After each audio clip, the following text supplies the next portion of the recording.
At the will reading, my parents smiled as the lawyer handed Vanessa a check for $10 million. Then they turned to me and said, "Go earn your own."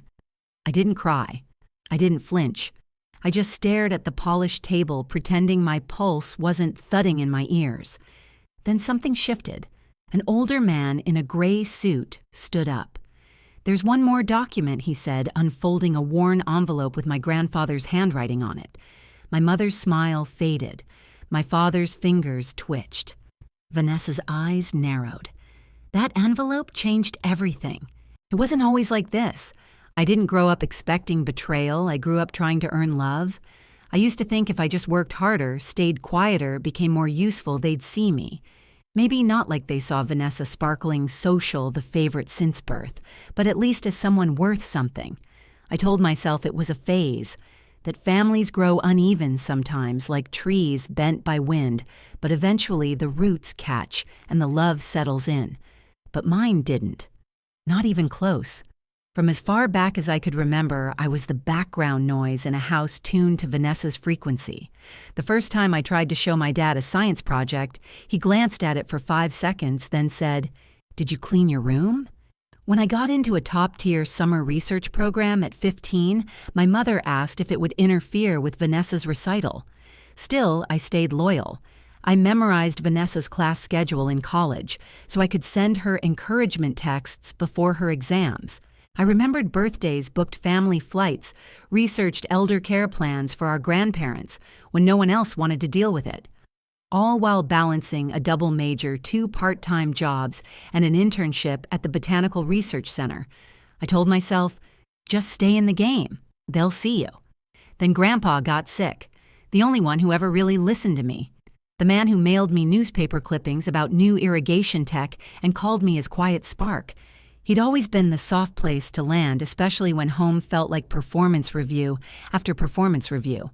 I tried to visit. Drove hours from my grad school lab to the ranch.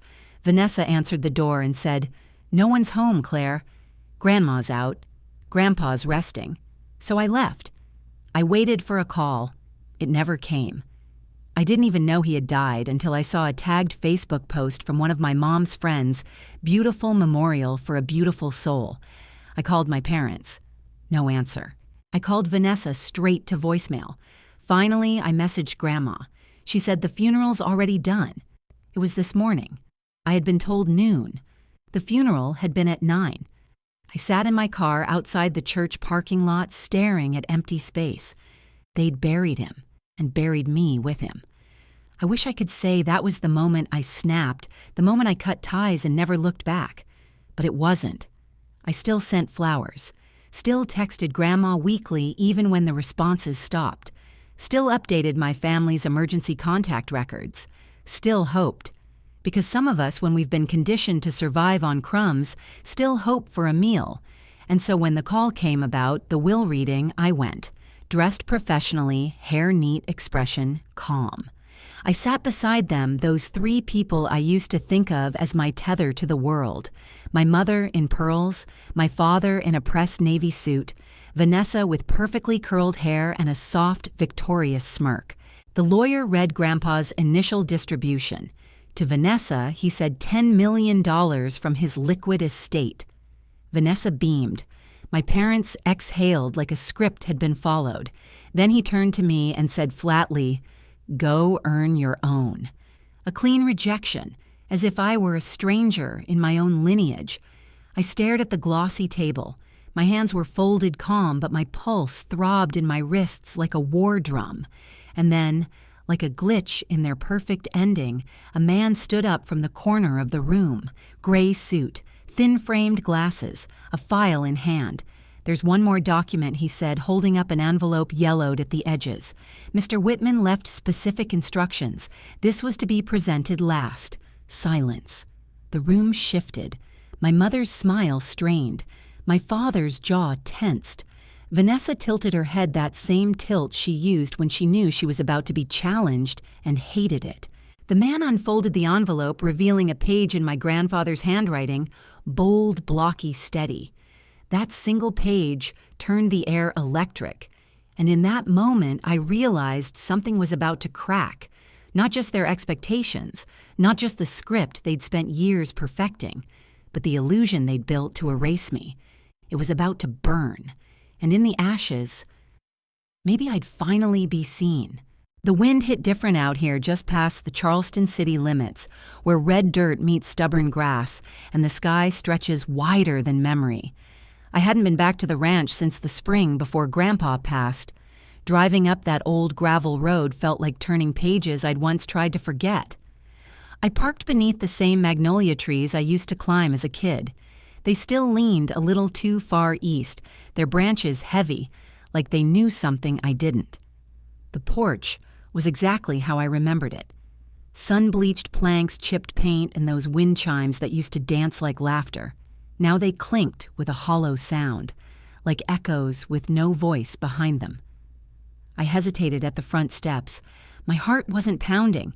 It was waiting quiet like it wanted permission to hurt. I knocked. When the door creaked open, it wasn't silence that greeted me. It was steel. So you finally decided to show up. My grandmother's voice still sharp enough to slice glass. She stood there, arms crossed, spine stiff, her silhouette framed by memories I had tried to bury. She didn't step forward. She didn't blink.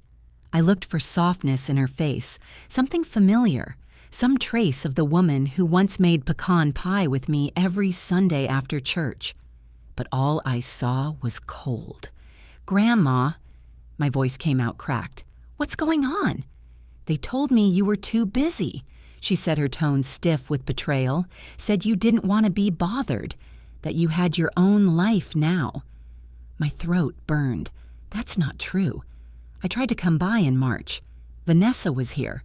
She said no one was home. Grandma's eyes narrowed like she was searching for the lie in my face. "We were here, Claire," she said quietly. "We were always here." The silence that followed didn't feel awkward. It felt like history folding in on itself.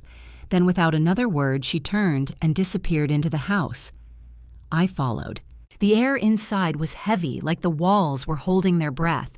The curtains hadn't changed. The pictures still hung in the same crooked frames.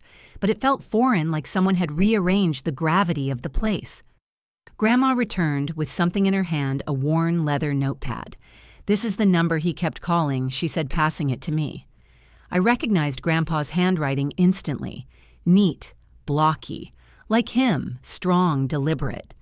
But the number on the page, not mine. My heart thudded. "Grandma," I said slowly, "this isn't my number. Not even close. I've had the same number since college." She stared down at the paper. Her fingers trembled. Her mouth opened, then closed. "They told us you changed it. Said you didn't want to be tracked down, that you were ashamed of us." I stepped back, pressing my palm against the wall like it could hold me up. "No," I whispered. "They lied to you. They cut me off on purpose." Her knees seemed to fold in slow motion. She sat down in Grandpa's favorite floral armchair like the truth had stolen her breath. "I thought you didn't care," she whispered. "I thought you just walked away." "I didn't even know he was sick until it was too late," I said. My voice cracked wide open. "And the funeral. They told everyone it was at 9, she said quietly. "Said you didn't show, that you didn't care." I closed my eyes. I felt it then, the real weight. Not just of grief, but of being erased. I would never have missed his funeral. I choked. She reached for my hand. "We know the truth now," she said, her voice finally soft. "That's what matters. We know." We sat like that for a long time. No small talk, just heavy silence filled with everything unsaid. Outside, the wind kicked up dry leaves across the porch. The old clock on the mantel ticked like it was counting down something sacred. Then Grandma stood up. Her eyes had changed. Steel again, but this time it wasn't cold. It was purpose. "I'm calling them," she said. "Calling who?" She didn't answer. She walked into the kitchen to the rotary phone Grandpa had refused to replace, the one with a dial that clicked like punctuation. She spun the wheel one number at a time. "Betty." She said into the receiver, my mother's name. "I need you, Jacob and Vanessa, here. Now." I heard a voice protesting through the receiver, but Grandma cut them off. "No, it can't wait." She hung up, then turned to me. "The lawyer's on his way too." "Mr. Keene," I asked, breath shallow. She nodded. "Your grandfather made it very clear certain things were to be read only when everyone was present. All of them. And you." I didn't know what to say, so I nodded. And for the next hour, I sat at that small wooden table tracing the edge with my fingertip. I remembered Grandpa sitting there with his coffee reading the scientific journals I mailed him. I remembered how he once looked up from an article about plant communication and said, "I don't know how you think the way you do, but I hope no one ever teaches you to stop." The kitchen hadn't changed, but something inside it had. Then the doorbell rang. Grandma placed a hand on my shoulder. "Stay here," she said gently. "I'll call you when it's time." From the kitchen, I heard them arrive, my mother's sugar-coated voice. "Oh my goodness, it smells exactly the same in here." My father measured and dismissive. I thought this was already settled. Vanessa sighing, this couldn't wait until after probate. Then silence. Grandma's voice colder than I had ever heard it. "Please sit down. Mr. Harold Keene is on his way. He'll be reading Walter's final instructions." They didn't know I was in the house, and neither did I know what Grandpa had truly left behind. But part of me deep in my chest hoped for just one thing. That maybe someone would finally say aloud what I'd always known in my bones. That silence wasn't love. That manipulation wasn't care. That being forgotten wasn't my failure, it was their choice. And that now they wouldn't get to choose anymore. When Grandma finally called my name, I stood up slowly. Each step from the kitchen to the living room felt like walking through molasses, thick with memories, with anger I'd tried for years to swallow. I rounded the corner and stepped into the room. 3 heads turned in perfect synchronicity. My mother's smile evaporated mid-sentence. My father's hand rose halfway to his tie, his old nervous tick when he was caught off guard. And Vanessa's face paled like someone had yanked the ground out from under her. I didn't speak, didn't flinch. I just walked to the empty armchair across from them and sat down. I kept my hands folded in my lap and waited. Mr. Keene, seated beside the coffee table, gave me a polite nod. His briefcase clicked open. He pulled out a thick manila envelope and a smaller worn piece of paper folded 4 times. "This," he began, "is the last will and testament of Walter R. Whitman. It has been legally recorded and sealed per his explicit request." No one spoke. The air felt tighter than the 4 walls could hold. He started with Grandma. "To my wife, Margaret Whitman, I leave the family ranch, the main house, and sufficient funds for her care. She knows how to find the rest." Grandma didn't blink. She looked like she was made of marble and something even harder. Then Mr. Keene flipped the page. "To my granddaughter, Claire Whitman." I felt the room shift. My mother stiffened. My father looked directly at Vanessa. I braced myself. "I leave the Whitman Research Annex located at 317 Laurel Creek Road in Charleston, South Carolina, including all laboratory equipment, active research funding accounts, filed intellectual property, and the full ownership rights to Whitman Innovation." Someone gasped. It wasn't me. I stayed still like I'd trained myself to be. Vanessa's chair screeched as she stood. "What?" she snapped, her voice cracking. He gave her the annex, the entire facility. Her hand was trembling as she pointed toward our parents. You told me it was all coming to me. That if I just stayed close to him, if I visited, if I kept being nice, it would all come to me." My father stared at the floor. My mother's mouth twitched, but didn't open. Mr. Keene remained calm. "There is more." He lifted the smaller folded paper.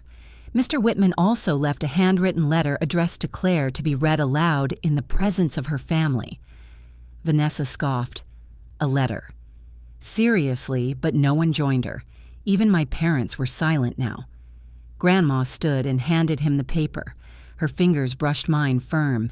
"He wrote it the week before he died," she said. "Made me promise to save it for this moment." Mr. Keene unfolded the letter slowly. His voice was steady, but something in the room shifted with every word. "To my dearest Claire.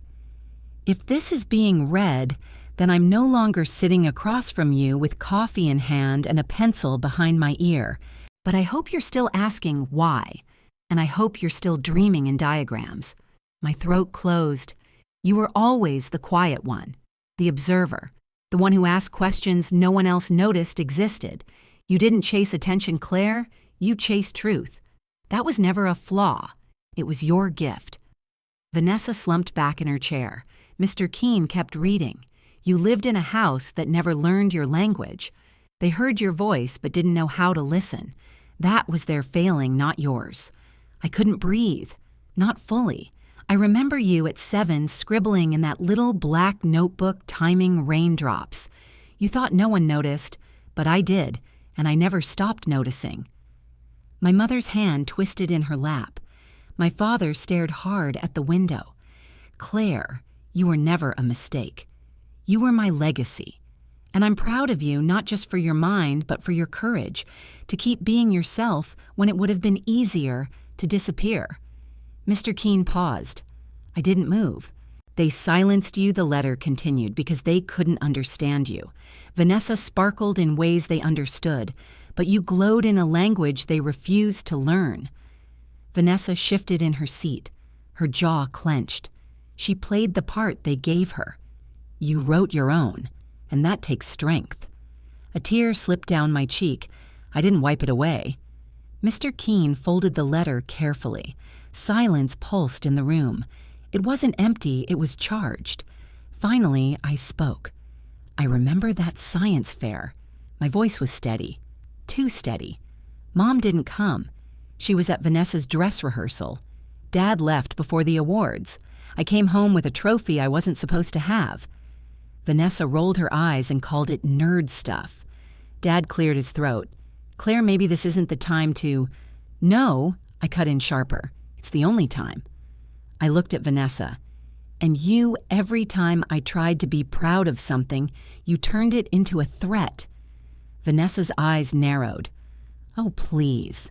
You always made yourself the victim. I worked hard. I showed up. You showed up when it was convenient," I said coldly. "You smiled for photos. You said the right things. But behind the scenes, you gave Grandpa a fake number. You told Grandma I didn't want to be found." She flinched. I continued. "That's not distance. That's erasure." My mother stood. "Enough, Claire. This is not how family talks to each other." "No," Grandma said, suddenly firm, unshaking. "This is exactly how truth gets spoken when it's been buried too long." My mother turned stunned. "Mother, don't do this." Grandma's voice didn't waver. "I believed your lies, Betty. I believed that Claire didn't care. I let you push her away. But now I see everything." My father muttered, "She got everything she wanted. Education travel labs." "No," I said, "Grandpa made that possible, not you. You didn't even know what program I was in. He paid for every journal subscription, every flight, every penny." Vanessa stood. "This is ridiculous. I was told I'd get everything. I was the one who stayed. I was the one who mattered." "No," I said quieter this time. "You were the one they chose. I was the one they erased." Grandma walked to the center of the room. "I regret that Walter left you anything." "Vanessa," she said, voice like ice, "you treated his love like a bank account. But love is not a transaction." She turned to the three of them. "Leave. Now. You're not welcome here." My mother gasped. My father rose slowly as if unsure the world was still solid beneath him. Vanessa grabbed her purse and stormed out, heels clapping like punctuation. My parents followed. No words. The door didn't slam. It clicked shut, soft, final. And for the first time in my life, I felt free. After they left, the house didn't feel empty. It felt restored. Like some unseen weight had finally lifted, like the walls had taken their first deep breath in years. I sat back down, but I didn't cry. Not out of pride, just peace. It wasn't over. Not even close.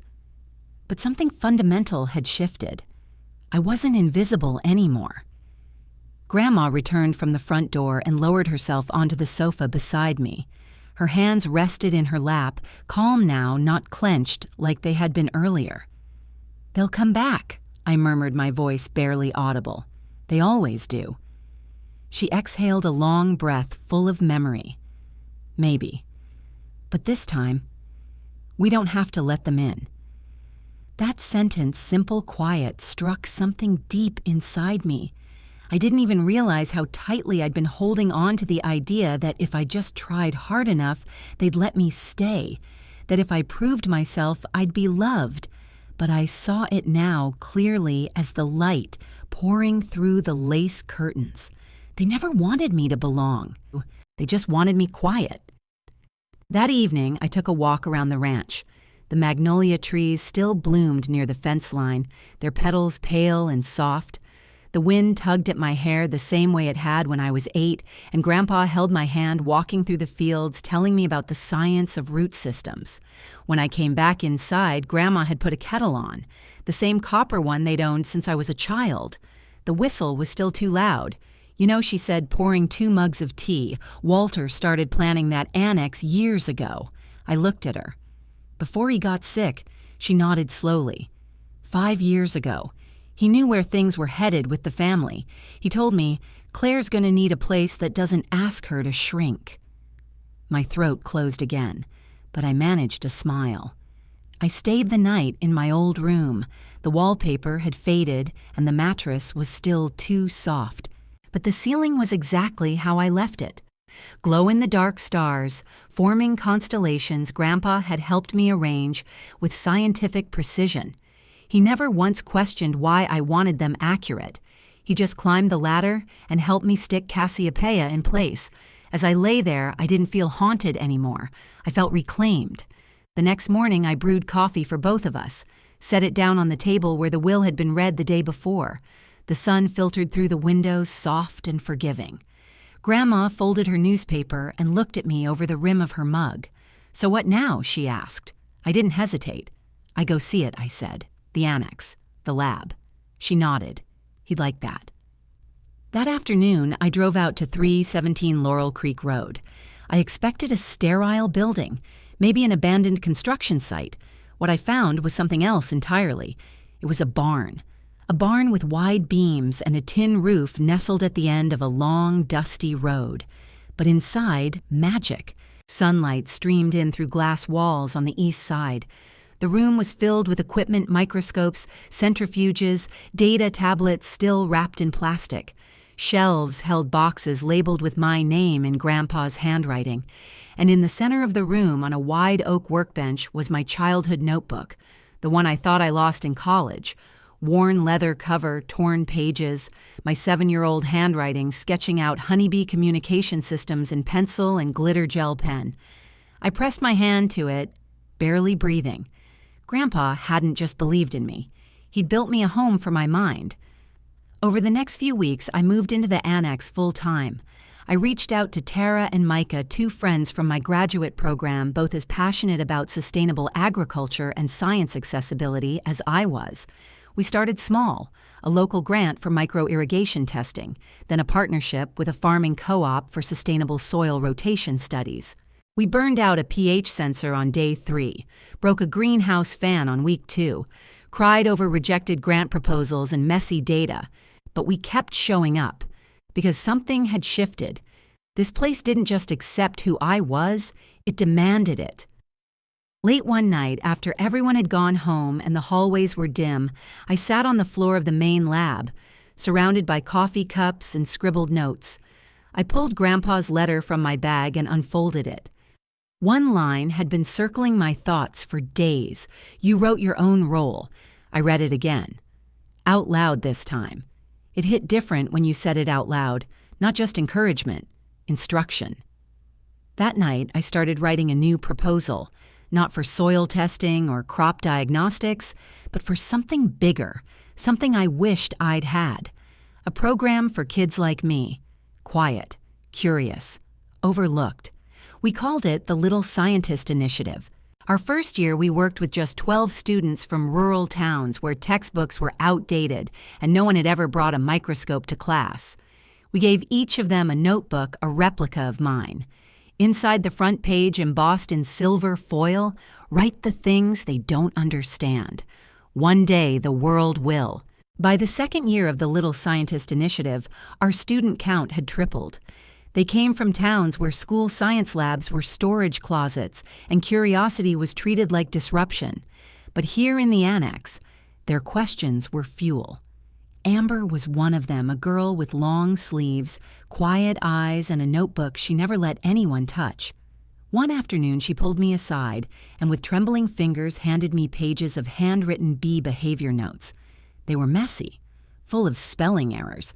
Some of the math needed work, but the insights, brilliant. "I didn't know if you'd want to see them," she said. I looked her straight in the eye. "Amber, I want to see everything you observe. You've got a scientist's heart." She blinked at me like I'd handed her the moon. Moments like that were everything. This wasn't just about reclaiming my family's legacy. This was about planting something in better soil and letting it grow wild. Then 3 years after the will reading, I got an email. Subject request for visit. Claire Whitman Innovation Annex. The sender. A legal assistant representing Vanessa Whitman. I froze. My first instinct was to forward it to our attorney. I expected another inheritance challenge, some new attempt to peel back Grandpa's final wishes. But I didn't. Something made me say yes. When Vanessa arrived, I barely recognized her. No makeup, hair tied back, a navy coat that swallowed her frame. She looked like someone who hadn't slept well in months or years. She stepped inside the annex slowly, her eyes landing immediately on the portrait of Grandpa above the main entrance. He looked steady in that photo kind, the same way he looked every time he handed me a research article or asked me to explain some new data point with pride.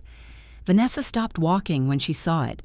"He always knew who you were," she said softly, "even when I didn't, especially when I didn't." I didn't respond, just waited. "I'd like to see it," she said. "All of it. What you've done with what he gave you." I didn't know why, but I nodded. I gave her the full tour, the research labs, the climate-controlled seed archive, the wall of student achievements photos of kids from year 1 all the way to our current crop of young scientists. She didn't say much, just asked quiet, genuine questions. "What's this tool for? Do the kids get to publish? How do you fund all this?" When we reached the community garden, a space behind the annex, where local families grew vegetables using our regenerative techniques, she stopped walking. Children were crouched near the compost bins. A mother was explaining nitrogen levels to her son using a laminated chart we had created. Vanessa stared for a long time, then turned to me. "I don't expect you to forgive me," she said. I had to see what he built for you, and what you built with it." Her voice shook, but her hands were still.